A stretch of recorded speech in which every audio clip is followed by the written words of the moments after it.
आज का हमारा टॉपिक है फर्टिलाइजेशन। जैसे कि हमने पिछली क्लास में पढ़ा था कि जब दो लोग सेक्सुअली रिलेशन बनाते हैं तो उस प्रोसेस में किस तरह से अपने प्रजाति को आगे बढ़ाया जाता है। तो इसमें मेन चीज जो होता है वो होता है फर्टिलाइजेशन। जब दो लोग फिजिकली रिलेशन बनाते हैं, जब एक मेल और फीमेल आपस में फिजिकली रिलेशन बनाते हैं तो इसमें क्या होता है कि मेल के अंदर से स्पर्म निकलता है और फीमेल के ओवरी के अंदर जाता है, और अंदर जाने के बाद सबसे पहला जो प्रोसेस स्टार्ट होता है वो होता है फर्टिलाइजेशन। और इसी फर्टिलाइजेशन के बारे में आज हम डिस्कस करेंगे। अब हम बात करते हैं फर्टिलाइजेशन क्या होता है। जैसे फर्टिलाइजेशन की बात करें तो फर्टिलाइजेशन का मतलब होता है, हिंदी में लोग इसे कहते हैं निषेचन। निषेचन की जब हम बात करते हैं तो निषेचन में मेन चीज जो होता है वो होता है स्पर्म। मेन चीज जो होता है वो क्या होता है, स्पर्म। यानी कि जो मेल होता है इसके अंदर स्पर्म पाए जाते हैं, और जो फीमेल होती है यानी कि जो मेल होता है ये इस मेल के अंदर स्पर्म पाया जाता है, और फीमेल के अंदर यानी इसके अंदर स्पर्म पाया जाएगा और इसके अंदर एग्स पाए जाएंगे। यानी कि फीमेल के अंदर एग्स पाए जाते हैं और मेल के अंदर स्पर्म पाए जाते हैं। तो ये कह रहा है कि जो ये फर्टिलाइजेशन की बात करते हैं, जब दोनों फिजिकली रिलेशन बना लेते हैं तो जो मेल का स्पर्म होता है और फीमेल के एग्स होते हैं ये दोनों मिलते हैं, और मिलने के बाद जाइगोट का निर्माण करते हैं। हम बात करें स्पर्म के स्ट्रक्चर की तो ये स्पर्म का स्ट्रक्चर है। इसके तीन मुख्य पार्ट हैं।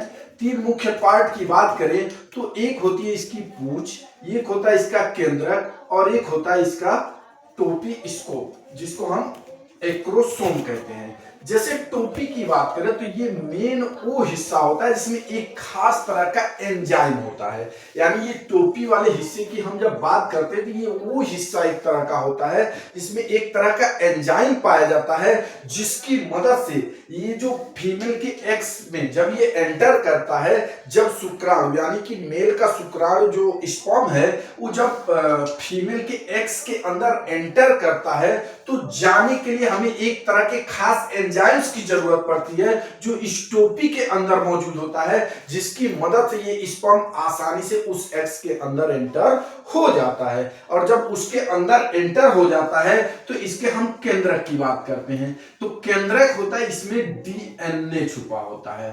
Deoxy ribonucleic acid. Deoxy ribonucleic acid इसके अंदर मौजूद होता है। ये वही डीएनए होता है जो स्ट्रक्चर को तैयार करता है। जैसे मान लो एक मेल और फीमेल ने आपस में रिलेशन बनाया तो कैसे पता चलेगा, स्पर्म को और एग्स को कैसे पता चलेगा कि हमको किसका स्ट्रक्चर बनाना है। तो इसीलिए कहा गया कि केंद्रक के अंदर जो डीएनए मौजूद होता है ना, यही डीएनए डिसाइड करता है कि ये आदमी का डीएनए है, इसलिए हमको जो स्ट्रक्चर बनाना है वो आदमी का स्ट्रक्चर बनाना है।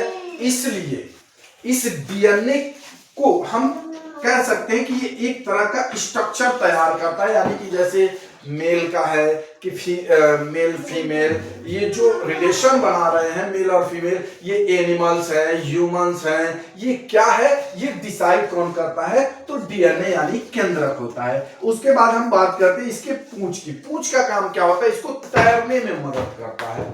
जैसे इसकी जो पूंछ होती है ये इसे मदद करती है इसे आगे बढ़ने में। जैसे मान लीजिए स्पर्म पेनिस से निकला, स्पर्म जो है ये मेल के पेनिस से निकला और फीमेल के ओवरी के अंदर जा रहा था। अब ओवरी के अंदर जाएगा तो इसको चलने के लिए क्या चाहिए, मदद चाहिए। तो चलने में जो मदद, इसको तैरने में जो मदद करता है वो इसकी पूंछ मदद करती है, यानी कि जिससे मूव करने में आसानी होती है और ये आसानी से मूव करके आगे बढ़ पाता है। तो इसमें तीन चीजें मुख्य होती हैं। एक होता है इसका टोपी, दूसरा है जिसमें डीएनए मौजूद होता है, तीसरा इसे तैरने का काम करता है। टोपी में बात करें तो एक तरह का ऐसा एंजाइम पाया जाता है जो एग्स के अंदर जाने में उसे मदद करता है। दूसरी चीज इसमें डीएनए मौजूद होता है जो केंद्रक में मौजूद होता है। डीएनए क्या करता है, डिसाइड करता है कि मतलब किस चीज का ये मतलब स्पर्म है, कौन सा स्ट्रक्चर तैयार करना है। इसको जो तैयार करता है वो डीएनए की मदद से। जैसे इंसान की उत्पत्ति हो रही है, दो इंसान आपस में मिले तो ये डीएनए ने ही डिसाइड किया कि ये इंसान है, इसको किस तरह का बनाना है, गोरा बनाना है, काला बनाना है, किस तरह से, ये जो भी होता है वो डीएनए के मदद से ही होता है। तो अब ये बात हो गई कि स्पर्म की। अब कह रहा है कि ये जो स्पर्म और एग्स आपस में मिलने के बाद इन्होंने जाइगोट का निर्माण किया। जैसे स्पर्म और फीमेल के एग्स ये आपस में मिलके किसका तैयार करते हैं, जाइगोट का निर्माण करते हैं। अब हम बात करें इसके प्रक्रिया की कि ये होता कैसे है, तो सबसे पहले इसके प्रक्रिया की जब हम बात करते हैं, तो इसमें मेन चीज क्या देखते हैं कि ये जो फीमेल के एग्स होते हैं वो ऑलरेडी फॉलन ट्यूब के अंदर मौजूद होते हैं। यानी कि फीमेल के यूट्रस के अंदर एक फॉलन ट्यूब होता है और इस फॉलन ट्यूब के अंदर एग्स मौजूद होते हैं। और जब ये स्पर्म यहां तक पहुंचते हैं तो ये आपस में कंसीव कर लेते हैं और कंसीव करने के बाद ये ओवरी में रिलीज कर देते हैं। और जब ओवरी में रिलीज करते हैं तो दोनों के गुण